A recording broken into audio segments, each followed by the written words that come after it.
Hello, everyone. My name is Antoni Pizar. I'm a musicologist and a writer. I'm also the director of the Foundation for Iberian Music at the City University of New York. And I'm a member also of the doctoral faculty in music. I have worked and taught at the City University of New York for over almost 30 years, over 25 years. I don't know exactly, really. And today I have the great honor of speaking with Allegra Giagu. She is a singer and a scholar. She's also the creative producer and artistic director of Mamás Bravas. We'll know more about this ensemble soon.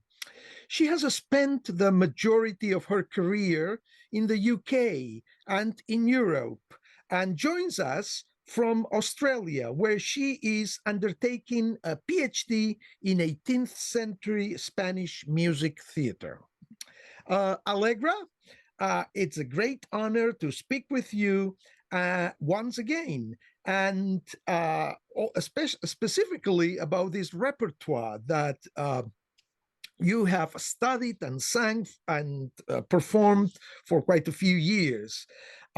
This is music that you know intimately because of your scholarly work on the one hand, but also as a practicing musician, as a singer and a performer. So tell me, Hi. yes, tell me, go ahead. Oh, well, look, I think it's so gorgeous that we've been paired for this chat, completely by chance. Because actually, you were the first person that I spoke to about this repertoire. I was living in New York, and I'd had a really full-on season of auditions, and I was kind of a little bit off. I felt like I was off track musically. I felt like I was doing all the things I was supposed to be doing, but that I didn't really feel like I was connecting to the repertoire that I was involved in. And I was getting ready, I think, for my last audition of about 45 in the season. And I was sort of having a shower or something, and I thought, why aren't I doing early music? I love early music. I've always loved music. I love chamber music. Why aren't I doing chamber music? And then I thought, why did I stop doing flamenco? And I was a dancer as a kid. I used to do, like, I mean, from 2.5, there are videos of me with my little castanets clacking and with the flowers in the hair and the earrings, like the whole bit. And I'd stopped because music had taken over. And I'd just never seen an avenue where all these things could meet. And there I was getting ready for this audition. I went, where's Spanish baroque music? Where is it? Like, I've done everything. I've done Granados, I've done De Falla, I've done earlier. I did a whole recording from the Red Book of Montserrat. I was playing castanets. It was like this whole thing. It sort of happened either side of this period where my brain said, "There's a gap. There's a huge gap. Was there a Spanish handle?" you know, and I I had to do this audition. So I went to this audition and my mind was like on this thing the whole time. And as soon as I got out, I went running off to the New York Public Library and I bumped into a friend of yours, Shannon Wilner, Yes. and I and I said, "Hi, do you know where this music is?" And he said, "Oh, you won't find it here." I thought, "What do you mean? I mean, it must exist." He said, "Well, it's not really that easy to come across. But I have a friend who works here in New York, and I'll give you his email address, and you can email him." And so I took this email address, and I've still got it somewhere. It's your little email address scribbled on this piece of paper. And I did. And actually, I called you from Australia because I had to get onto a plane almost the next, like straight away almost. And I called you from Australia. And I remember Mum was lying in bed with the hospital, and like she was having this whole thing, and I was there with her. And then I was talking to you for like hours on the phone. I mean, we had like 3 or 4 phone conversations that just went on and on and on. And I was writing all of these little notes, and I was listening to the music, and I found out who Jordi Savall was. Like I was out of touch with what I really wanted to be doing in my life.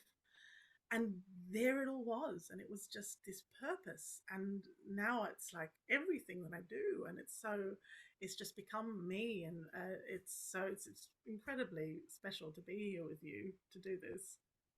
That's great. So you were trained as a singer, and then you started, as you grew as a singer, you started doing scholarly work, and then you kind of ask questions, and you encountered 18th century Spanish music, and of course you also had that background in Spanish flamenco. Yeah. Flamenco dancing. I want to see those videos of you as a little Oh my girl gosh. with the castanets and everything. Absolutely. Tell me, you have this group. You're going to be performing with this group called Mamás Bravas. Tell us a little bit about this group. What does this name mean? Okay, what does it mean to you? We understand the words. I think Mamás Bravas. Yeah, of course. Um, Look, it comes from two angles. So, I was with a very dear friend of mine who is the artistic director of another ensemble in Australia called Evergreen Ensemble, and she does Scottish Baroque. And we've created this sort of folk Baroque thing in Australia that we've decided that I'm doing all the Spanish stuff, she's doing all the Scottish stuff. It's kind of a thing. We found each other at university, and I said, I really love names for groups that are a little bit not what you expect. I mean, we've got all these amazing groups like Tafel Musik and all of it, but like something like Hot Chip. She said, what about Mamas Bravas? And I went, actually, I love that. And the reason I loved it was because of all the stories I'd read of women in the 18th century in Spain running the show, running the theaters, doing like cracking the whip, doing the accounts, making everything happen. And I thought, you know what? There's something kind of cool about this. Is it sort of fits the bill on both tangents, and so we just went with it. It was a really quick decision. It felt right. So, and I think that's a little bit our style too. I wouldn't say it's irreverent. It's not that it's irreverent. It's just that we have fun. We're Australian. I mean, we have no claim to Spanish music whatsoever, really. I have a distant lineage in sort of Sardinia, which may be back to Catalan. I mean, it's there. But basically, apart from having grown up with Spanish people around me and taking that on, I don't have any claim to this music.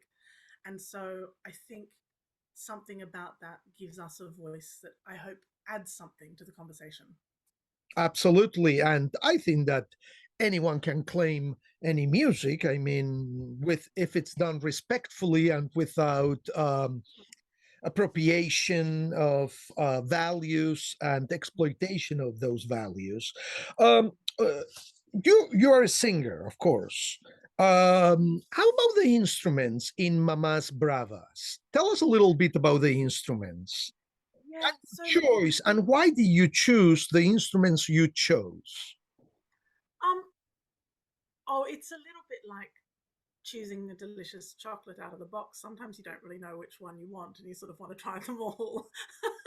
um I feel like the way that I approach each program that we do together is a little bit like trying to see if it sits well.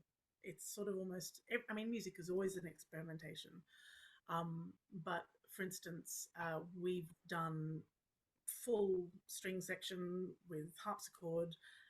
Also, I've tried out, two guitars, two theorbos, really sort of thicken out that sound. This time we're working with oboe, violin on the upper parts. We've got gamba. We have triple harp. Um, Obviously baroque guitar and theorbo interchanging. And we've got percussion this time officially, not just me playing castanets. And to me, there's something much more movable about this iteration that we have at the moment. So by movable, I mean you could imagine that this group could tour easily and could show up in a city and make some music and show up in another city and make some music, and we could all sort of make that happen. And I feel like that's very much what was happening at the time. And so I'm really enjoying the current sound that we have. And we all know each other from Australia's a very intimate music scene, especially in the early music scene. And so a lot of us in various iterations end up in each other's groups all the time. So we're all playing together all the time. And so even though sometimes we function almost like a scratch orchestra, we all know each other very well. Um, and so we get to explore this with our friends. So it's lovely. We say, oh, we're going to do it this way for this concert, and next time we'll do it this way, and maybe we'll do this repertoire, and maybe we'll transcribe this, and maybe there are all these things going on constantly, and it makes it a lot of fun to play. Yes, absolutely. And I guess that one of the differences that you're contributing when you think about 18th century Spanish music, the way you perform it, and 18th century European music in general, is that you are not using the harpsichord in the continuo section, the back. Not this time. Not Yeah. this time. Yeah, yeah. I'm not saying you should or you should not or anything. But I mean, that probably would be the subject of a few dissertations. And but you have strings for the harmonic part, which are the theorbo and also the guitar. And also you have the harp, which for a lot of the things that we know, the harp was frequently used as a continuo or a kind of a supporting instrument. So I'm looking forward to listening to your versions of this music and see how all this works out. I'm sure that it works out really, really well. Now, as far as the vocal part, tell us a little bit, what do you do with your voice? For example, more specifically, do you use an operatic voice to perform this music? Now, this music is in Spanish, so that's an important fact. It's not in Italian or German. Besides coming from Spain, obviously, it is in Spanish. The text is in Spanish, so that in itself amplifies or limits or determines or informs the maybe it informs the kind of vocal timbre. Do you use an operatic voice? Does the Spanish language informs anything that you do? Look, I mean, necessarily in terms of how my voice has been set up over 20 odd years, I mean, it has an operatic timbre. But that said, uh, you can't not react to the sounds that are around you. And so to approach this music with the Spanish language, with the textures around you as in a chamber ensemble. And I really don't think about it as me being a soloist and having an ensemble. I really think about all of us as a together, as an ensemble. And for me to just sort of stand there and sing like an opera singer and expect my colleagues to be able to get on board with that, it would be, I think, arrogant almost. It's not that sort of music. It's a team sport, right? And I mean, the little glimmers of literature that speak about the vocal technique of the time. I mean, there wasn't the Italian school. I mean, there were singers coming in from Italy all the time. I mean, Farinelli was in Madrid. I mean, the greatest. I mean, but that was all kind of quite separate to this music. And I would actually like on this journey to find some more colors that maybe I haven't yet been able to take on, just because it takes a while to find new things in your voice. And I think there are things that I'll find along the way that I want to incorporate as we grow as an ensemble. Yeah, for sure. Yeah. And it's all up for grabs, really, in my opinion. Yeah. Right. We have information about the music scene in Madrid, for example, during that time, and in other places. A lot of the people who would sing this music, they were actors who sang or singers Exactly. who act. and So dance and play castanets and and did then everything. exactly Yeah, dance, and so there were also impresarios in the sense yeah, that they and as you said, there is always the important role of women, but because that they kind of did everything, and yeah. probably they had families too also, besides doing the They act. still do. Yeah. Yeah. Also, I think that this music allows for it allows for vocal flexibility, to call Yes. it something. What you just said, operatic, less, more, Broadway voice, whatever you want to call it. Whatever. But it also allows for formal flexibility. The Spanish form of the estribillo, which is the chorus or the Mm, repeated part, yeah. that kind of holds a lot of this music.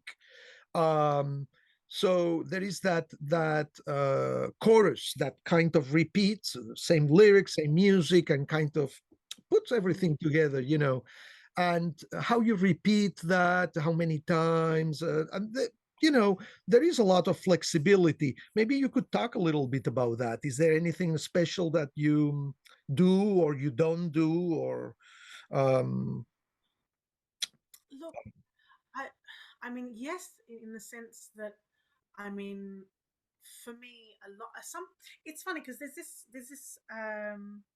On one hand, you've got this very sort of almost simplistic melodic line, enabling these singer, dancer, actors to sing, dance, act, do all of those things within the music.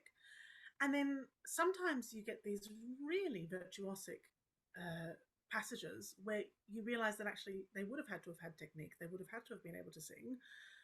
It couldn't have just been sort of one or the other. And so I find myself in this kind of hovering between really needing to think about it and really needing to sing well, and to think about operatic technique almost, versus these kind of dance forms where I'm able to sort of say, oh, let's do another repeat of this. Let's do this again. Hey, I do castanets this time round, and you can play the gamba and you play the melody line, and then we'll come back in and we'll sing the thing. And you can be really flexible with those things. Um, so actually, for me, that's a perfect balance because actually, that's kind of what I love. I love to not just be one or the other and just commit to like the one. It's lovely to have the freedom. you're kind of a co-create. I mean, you're always, as a performer, you're always a co-creator, but in this case you are even more of a co-creator. There is so many elements that you can, like a Lego, you can Yeah, exactly. compose the way you want, the way I see it, at least. um Absolutely. yeah, and also a lot of this music for those, for the audience who might not be very used to this kind of repertoire. A lot of this music falls into genre categories such as zarzuela. Mm, Let's take zarzuela. Zarzuela could mean many things, right?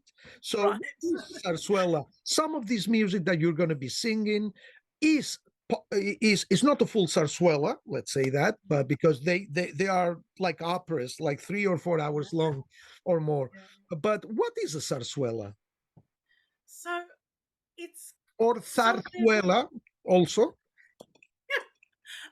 I mean, it comes from. I really love the word. I mean, like a bramble, like something that's really sort of a big mix Zarza. of. Yeah, exactly. It's kind of for me. It describes it because I mean, there are so many. There's comedy, there's dance, there's so much beyond just music, and then you've got this concept of the fin de fiesta, right? And everyone's waiting for this amazing thing, and everyone's going to dance, and they're going to dance a fandango, and everyone's going to spill out into the streets, and it doesn't matter if you're noble or whether you're from a poor family or from everyone's just together in this amazing melting pot of music and fun and culture, and it's so particular to where it's from. It's so, I mean, it's not just this kind of beautiful standing, parking and barking, the things that we're used to from, which are so beautiful as well in their own right. I mean, don't get me wrong, I adore what was happening in the rest of the world at this time too. But there's something so particular about this repertoire.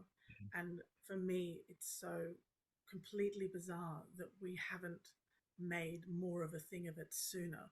I know that there were things that have been lost. I know that the printing was a huge problem. I mean, we can get into all of this too. I mean, like what, one printing press owned by one Yes, composer? tell us more about the printing. There was a very important composer Yeah, that you have sang and you yeah, will sing. you will in this Um, program. Yeah. right. And he was also an important printer. Yes, de Torres. Tell us. Yeah. And I mean, I started looking into it because even stemming from that conversation that I had with Shannon back at the public library, and uh, and him saying that there really weren't printed copies of things. And I said, how's that possible? I mean, we have bound copies of everything from, I mean, you look at Italy, you look at France. I mean, we've got it's so beautifully bound and kept. And I started looking into it, and I found this guy, De Torres. I was like, who's this guy, and why has he got the printing press? Jose de And Torres, right? yeah, Jose De Torres, exactly. And it turned out that he had it was so his music. I mean, he could print his music was printable, but actually there are all these politics around. And when you talk, I mean, it's an hour long conversation to start talking about it in depth, right? But basically everyone thought he in history the way he's written up is this very, you know, this great human being, and I'm sure he was in his own way, but there was so many politics behind it too, about why he was the only person who was allowed to print things and why this all had to be stamped off by all the people in, you know, nobility. And it was really impossible for composers to get their work out there and to get it printed. And if it was printed, then maybe it would only be in one copy, and that would go to one of those libraries. And then you do something like the fire at the Alcazar in Madrid in the 1730 35, correct me if I'm wrong. 34 or 35, yeah. Right? And so then you lose all of that, gone, erased from history. And then you get the earthquake in Portugal, and then that library's gone too. I mean, all of those scores are gone. And then you realize why this music isn't accessible easily or out there the way that other things are. And then we have these incredible musicologists like yourself who are sitting there from fragments, like off dinner napkins almost, making this, you know, like scribbles, making this into music again that people like us can then perform. I mean, it's the most incredible, incredible thing to be a part of. But the whole world needs to know Yeah, Spanish music. you mentioned two important facts, I think. One is that the monopoly in printing music by Jose de Torres around this time, 17 early the first part of the 18th century. Also, the fire at the library of the royal palace, so-called the El Alcázar, that destroy a lot of manuscripts and also printed copies, and then the officials, the government, the royal family, etc. They ordered a lot of music to be copied and transcribed again in Spain. At the same time, that brings a very interesting issue, I think, because at the same time, Spain was still a colonial power. And some of this music, a lot of this music had been brought to the Americas. Yes. And some of this music was destroyed in Spain for whatever reason, mostly that fire we just mentioned, but it was kept in the Latin American cathedrals. Well, like De Torres in Guatemala, right? I mean, Yes. Guatemala Cathedral. The Guatemala Cathedral, Antigua. So had copies. It was a very important, still is a very important religious and power center, and they had copies of the music of Torres and also Literes that you also sing, Antonio Literes. So that music was brought to the Americas as part of colonial enterprise. So the argument could be made that some of this music is complicit with colonialism and imperialism and whatnot. So, any thoughts about that? It gets so complicated, doesn't it? When we start to think about, we tie music in with politics, and of course, I mean, it's a valid conversation to have any time of day, right? But I always think to myself, gosh, how many things, how much beauty could we miss out on? How much, I suppose, respect for what has gone before us do we miss out on bringing forth if we don't perform the music? If we don't say, okay, so, I mean, we talk about blood on our hands, right? For generations, generational blood on our hands. And I think we carry that with us, and particularly as artists, musicians, we're always talking about those things, having those discussions. And I think about it when I start a program like this. I think, okay, who suffered for this to come about? How did this happen? And we get up on stage and we sing something like a hakara, or we, perform a villancico or something along those lines.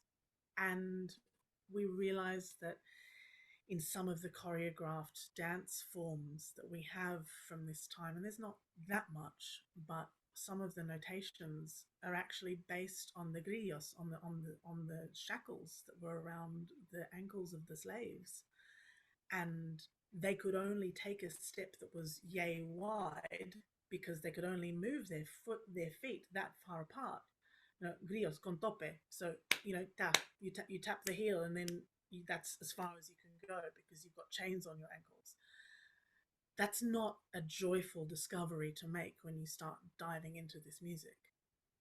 But it is. It just is what it is. And do we not perform it because of that? My answer is always, we must perform it. We must do this. Even if it's so we can have these conversations and say, yeah, here's one, this is the beautiful side of it, and here's the rest.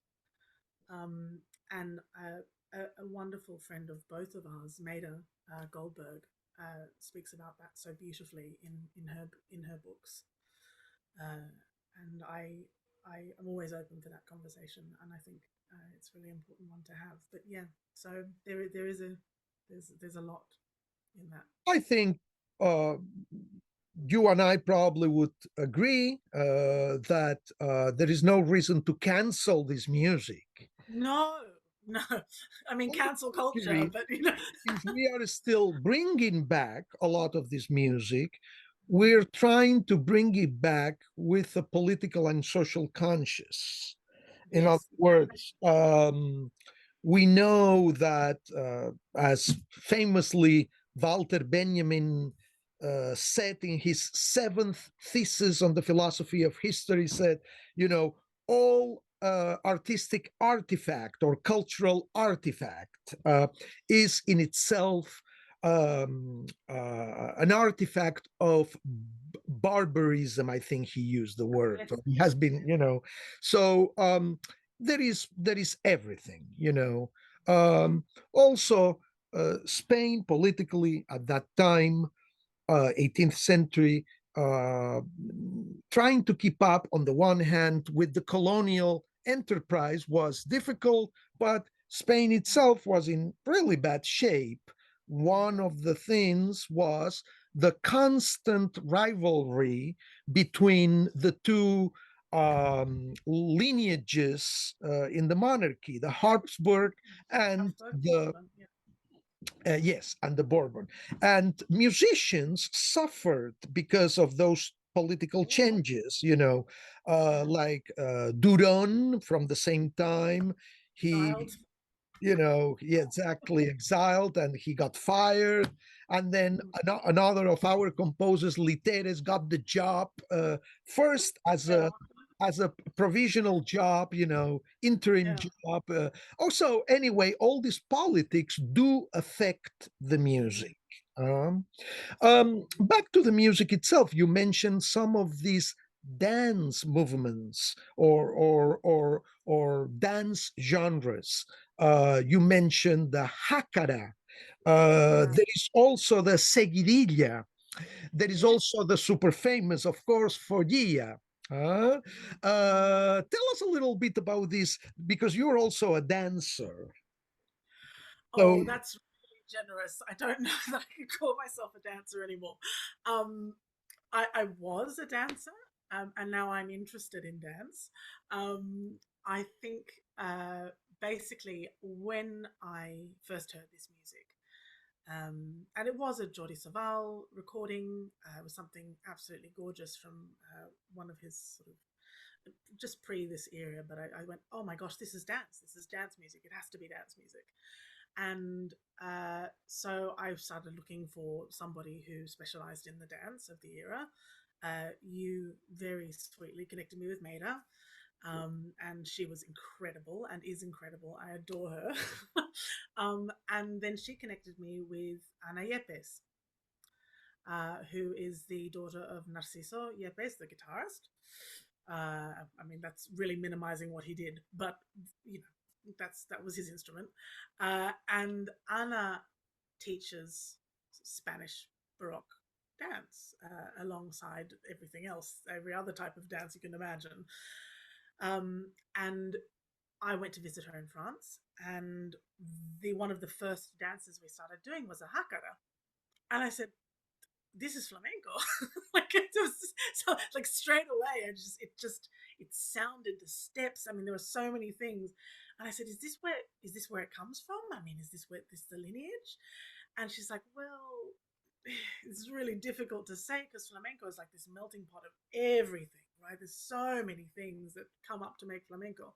But basically, here's one ancestor, here's one string, here's one thing that we can pull on, right? And so I'm learning this hakara. This is incredible. Like this is exactly what I imagined it to be. And then we're doing españoletas and the folia and you realize that what you're singing translates directly to the dance in a way that I think intimately I hadn't really thought about, gavottes and minuets and things. I mean, you sort of, as a musician, you're always coming across those things, but I'd never bothered to go and dance them. And there I was in this studio with Anna, actually dancing these dances and realizing that the music that I was uncovering in my research was tied in, deeply tied into this. And so I went, well, so why wouldn't I dance when I do this? And so my sort of long-term project here is that actually I will dance as well as sing, as well as castanet, as well as because actually that's being true to what was happening in this music. mm, So that's sort of my long-term project. I'm definitely not dancing this time round. I mhm, mean, I wiggle a bit, but I'm not dancing. um, but yeah, I mean, that's it seems necessary. It seems like a must. mhm. So And put a pin in it. Future programs. and for the audience who might want to listen for something to grab on, um, uh, and that makes this music special. Very often it is said that a lot of these dance movements or genres, like the seguidilla and the hakara, they have one of their characteristics, the triple meter, 1 2 3, 1 2 3, 1 2 3, right? And sometimes the himiola, mixing the three and the two, which is, as they always say, the I want to live in America, that Yeah. right. So is there a little bit of that in the music that you're going to perform? Is there a lot of triple meter, as we call it? Is there a lot of 1 2 3, 1 2 3, 1 Yeah. 2 3? There's a lot. And sometimes I think to myself, gosh, have we done this too many times in this concert? It's like, oh, we're dancing again. So Sorry, that's we're why. dancing again. Yeah, that's so that we could say, as long as you can generalize, of course, that this 1 2 3 1 2 3 is the profile is one of the profiles of Spanish music, at least from that time, and sometimes also the 1 2 3 plus 2, 1 2 3 Yes. 1 2 1 2, yeah, yeah. And Uh, also when I get my castanets out, that's usually something yeah. something fancy is happening. Uh, Another thing also is like we spoke about the estribillo, the repeated part in some of these vocal pieces, with the chorus, if you want to call it. So, and that is something that is quite mm, present in Spanish music from that time, and then little by little, the recitative and aria, which was kind of an Italian invention. Yeah. The aristocrats and the noble, the royalty, and the people who, and also the middle class, because the middle class did consume this music in those special theaters called corralas, right? Right. So, so these people could actually, because they paid the ticket, or at least they had a voice, and they started demanding more and more recitatives and arias, and less estribillos. So Spanish music changed and became more and more like the Italian counterpart. Correct? Are we going to hear some of that? Yes, absolutely. So this program, I think, has a really nice mix of both, and particularly the literes. There's, you get recitative and aria, recitative aria, although they still sound distinctly Spanish. I mean, what is that? I mean, you can't really say that, because then you start exoticism and auto exoticism and what makes the Spanish Spanish, and you get into this sort of like cycle, right? But to me, I go, oh, that sounds very Spanish. It really doesn't sound Italian. It really doesn't sound French, which is, I guess, what I'm saying. They're distinct. There's something really distinct about it. And I hope we're sort of highlighting that a bit by adding, and maybe it's a bit naughty, but adding percussion the way we have for this program. I've really gone on a sort of a wish list tour when we put this together. I said, I want to have this and this and this sound and this sound. And I mean, is it accurate? Who knows? It's so much of it's just about bringing a beautiful concert to Bloomington, and to have people ask questions and to be inspired. Hopefully, who knows? But yeah, we've played around a lot with it. So Yeah, and speaking of Bloomington, after this concert, what's next for you and for Mamás Bravas? Tell us a little bit about your projects. so we've got a little sneaky preview of the next program we're working on, but I can't tell you about it because otherwise I'll ruin the surprise. But No spoilers. basically, the end of this concert is a sort of a signpost for what we're doing next.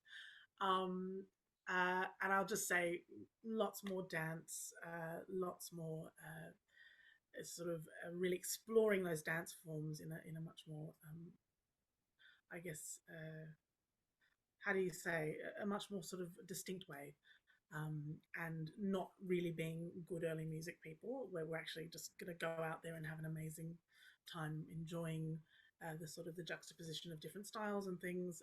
There might be some Middle Eastern influences too, but we're just nailing down how that's all going to work. So I won't give you too much. We've also got a big festival that we're doing here in regional Australia, and we're basically building our own vessel for the kind of music that we love. So regional Australia is getting a serving of Spanish music of all kinds. We're hoping to put an opera next year, a whole sort of chamber music festival attached. So far and wide, we'll be calling for expressions of interest too. So if you want to come to Australia and do some beautiful early music, let me know. Send me an email. And yeah, I mean, personally, we've got an album to record. and we've got a tour at the second half of the year, so it's all looking really lovely, and future is bright after those crazy COVID years. So Yes, we're having a wonderful definitely. time. Well, I'm afraid that we're out of time. I want to thank you, Allegra, for this enlightening talk. And I'm really looking forward to be listening to your program. So that's going to be very, very interesting. Hopefully, we touch on a few issues that your program presents, and some of them a little bit challenging, and from a political point of view, from a performing point of view, from a vocal point of view, since you're going to be singing. But it will all be very, very nice, I believe. So thank you so much to Bloomington Early Music and to Shepperton Arts Festival for putting this conversation together, and of course the concert that this conversation is supposed to accompany, and in general for bringing this early music project to fruition. So thank you, everyone. Thank you, Bloomington, and thank you especially, Allegra, for being a great sport with this conversation. Thank you so And much. Thank you for having me. all right.